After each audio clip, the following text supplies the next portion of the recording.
欢迎来到巴巴娱乐呀频道，请订阅频道，所以大家不要错过当天最热门的新闻。我们今天的时事通讯包括以下内容：杨紫诚意新剧同时上映，从演情侣变对手，反映演员角色塑造的转变。《长相思》是由杨紫主演的新剧，同时《莲花楼》是诚意主演的作品。这两部剧在暑期档上映，意外的在同一时间段亮相，使得曾经备受关注的沉香 CP 重新引发了观众们的热议。村头接生时，诚意在莲花楼里以神医的身份亮相，这值得一提。这让应渊和严诞实现了梦幻联动，尤其当杨紫一出场就参与接生时，杨紫和诚意都选择了脱离仙侠服饰，扮演成长型角色，这使得他们在剧中有许多共同之处。从过去的神仙眷侣到现在的江湖游医，他俩走过了一段漫长的旅程。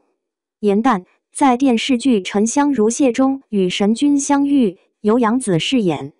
这对灵动的女主角和高冷的男主角展开了一段虐恋情深的故事，触动了观众的心弦，引发了无尽的眼泪。然而，在当下仙侠虐恋泛滥的时代，杨紫和诚意在他们的新剧中都做出了异于常人的转变。一，摒弃了那令人神往的装束。杨紫在《长相思》中与沉香如屑不同，摆脱了华丽的妆容和服装，穿着朴素的粗布衣裳，在街头喊卖，仙气飘飘的服化道在《沉香如屑》中随处可见。而现在杨紫却换上了简约的打扮，亲身体验着街头喧嚣。文小六在《长相思》中成功逃过一劫，并选择在清水镇隐居。他化身为一个男子，表现出大大咧咧的特点，吃饭时吸溜声不断，酒足饭饱后随意地用袖子擦拭嘴巴。这个形象生动地展现了一个江湖游医为生的人物。为了完美地扮演角色，杨紫在拍摄现场积极要求导演让她的妆容更加黑暗一些。莲花楼中的人物诚意不再是一个纯净无瑕、超然世俗的神君，相反，他在面对铁甲们找麻烦时主动表现出示弱的态度，有些像假装软弱欺敌的意思，完全不像以前那个随时准备好就开打的神君形象。二，角色塑造更加多样化。莲花楼里的李莲花与那些出生于天地以拯救人类为使命的神仙不同，他曾经年少桀骜不驯，但在经历了生死考验之后，当他遇见昔日的对手时，他只是淡淡的表示自己已经学会了烹饪，并享受着宁静自由的生活，仿佛云游野鹤一般。文小六在《长相思》中饰演的角色被欺骗和抛弃后，变得更加警惕。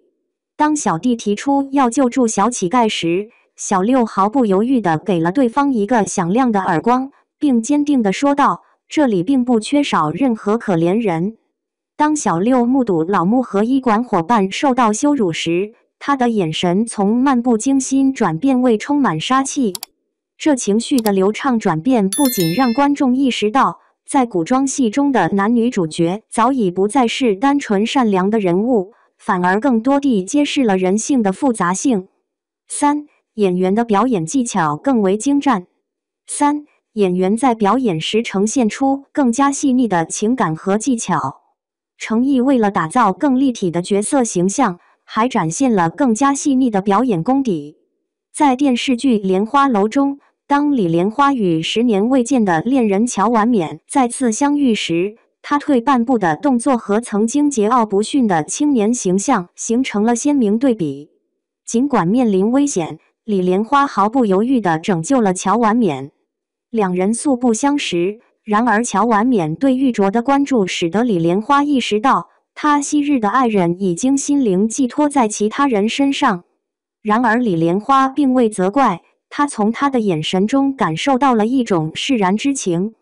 观众深受共鸣的原因之一是，没有永恒的痛苦爱情，物是人非的无奈感直击心灵。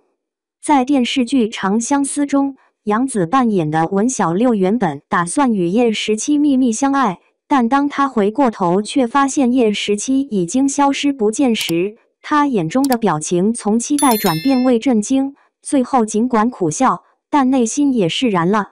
这瞬间的眼神完美展示了他经历了被遗弃和孤独的成长过程。尽管刚刚播出，观众对该作品的评价褒贬不一，然而从目前来看，细致入微的剧情和丰富多彩的人物性格明显为杨紫和程毅提供了更大的演技发挥空间，让观众见证了他们的转变。演员对转型的思考隐藏在幕后。杨紫和程毅这两位演员在自身方面也存在许多相似之处。尽管作为一个童星出身，杨紫的演艺之路并不是一帆风顺的。在采访中，他曾表示，很多观众对于他为何选择演绎仙侠剧感到困惑。然而实际上，在出演《青云志》之前，他根本没有其他戏可拍。电视剧《青云志》根据小说《诛仙》改编而成，上映了。在这部剧中，杨紫扮演着陆雪琪这个冷傲又痴情的角色。尽管有些粉丝指责她不珍惜羽毛，但这部作品确实帮助杨紫赢得了更多的人气。随后，她凭借着仙侠剧《香蜜沉沉烬如霜》更是红遍大街小巷。《青云志》中曾经出现过程毅的角色，但他当时只是一个配角，并没有引起很大的轰动。直到2020年，仙侠剧《琉璃》播出，程毅凭借扮演痴情的司凤一角才走红。杨紫和程毅曾在《青云志》中扮演次要角色，如今于再度合作，在电视剧《沉香如屑》中展现仙侠虐恋的故事。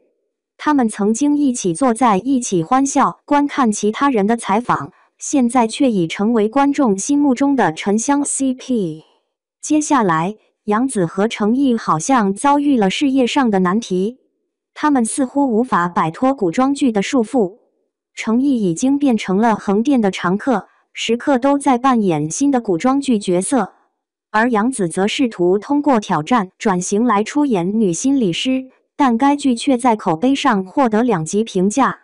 程毅和杨紫分别主演的《莲花楼》和《长相思》是2部改编自知名小说的作品。与其他古偶剧不同的是，他们以更宏大的场景为背景，讲述了主角在面对人生难题后的成长历程。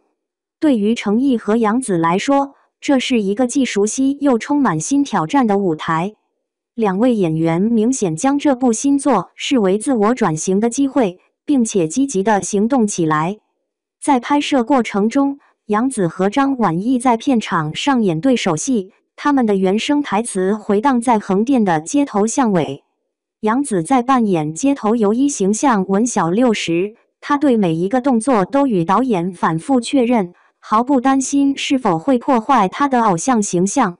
为了突出江湖的氛围，程毅也开始在作品中运用自己的真实声音。他反复拍摄打戏，力求让动作流畅有力，以展现出更加震撼的效果。程毅和杨紫面对转型的瓶颈期，并没有选择离开古装剧，而是持续尝试新的角色。如今的《长相思》和《莲花楼》不仅在剧情上有所不同，角色形象也与以往剧集不同，从中我们可以看出2人对转型的共同理念。